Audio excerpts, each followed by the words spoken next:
So respected Jito sir and all of my friends, very good morning. So today I have chosen the topic for my lecturate as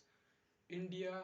UAE Free Trade Agreement. So before starting, I would like to divide my lecturate into four basic parts. In the first part, I would be giving you a brief context about the relations between both the countries. Thereafter,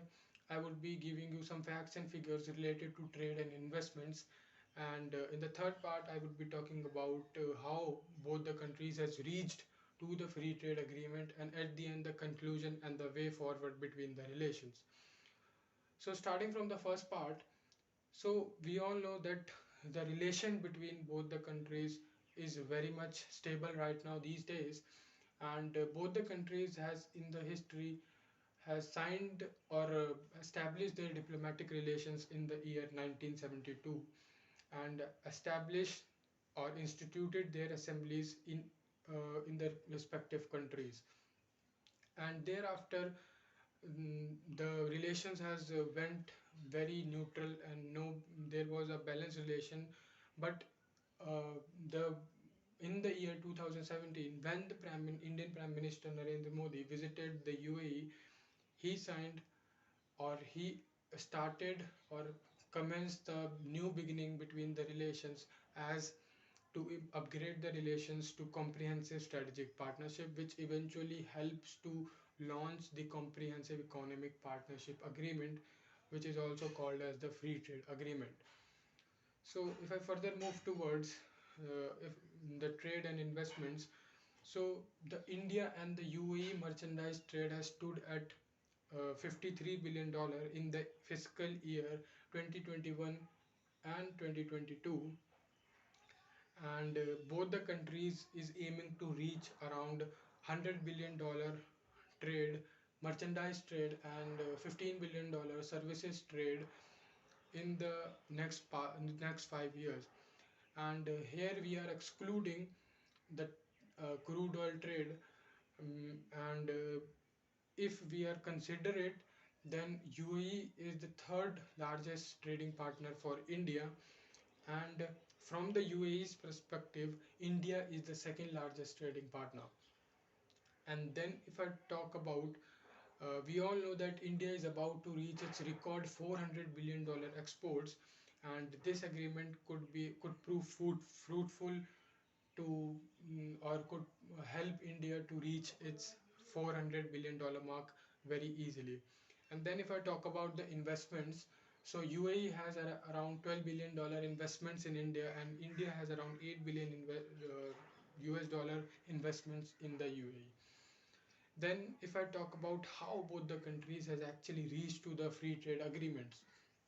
so starting from the India strategic perspective, so we all know that UAE is a very strategic economic hub, not within the context of the West Asia, but within the context of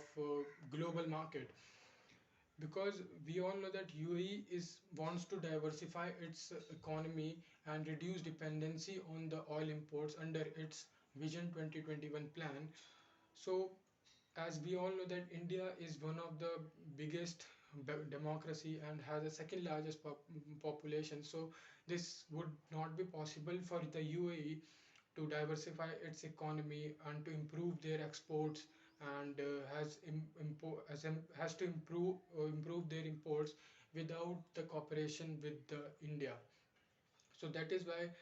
UAE has uh, India on its one of the first priority to sign the free trade agreement. And if we talk about the India, then India has around uh, six priority country or the region with which India wants to sign the free trade agreement, and the UAE tops that list because of its early harvest deal. And thereafter we have European Union, Australia, Canada, Israel, and the Gulf Cooperation Council on the UK after the Brexit. Then if I further move towards the conclusion or the way forward, so both the countries were aiming to achieve the $100 billion mark of trade, and this FTA could prove very fruitful to it. And we all know that India wants to achieve the $1 trillion mark of trade in the merchandise trade as well as the uh, services trade, not the trade actually, in the export. India wants to reach the $1 trillion mark in both the merchandise as well as the services exports. So this FTA will definitely help to sustain the growth and will further leads toward the India's to achieve its aim. And we know that UAE falls under the GAFTA agreement, which is the Greater Arab Free Trade Agreement, which gives UAE free access of trade to various like almost every West Asian country, which for example the Saudi Arabia, Kuwait, Oman, Tunisia, Syria, Lebanon, and various other countries, almost every West Asian countries. So this move will help India to gain the access of various markets of Northern Africa and almost every country of the West Asia, and will help us to enrich our relations more with the West Asian countries. Thank you very much, Jai.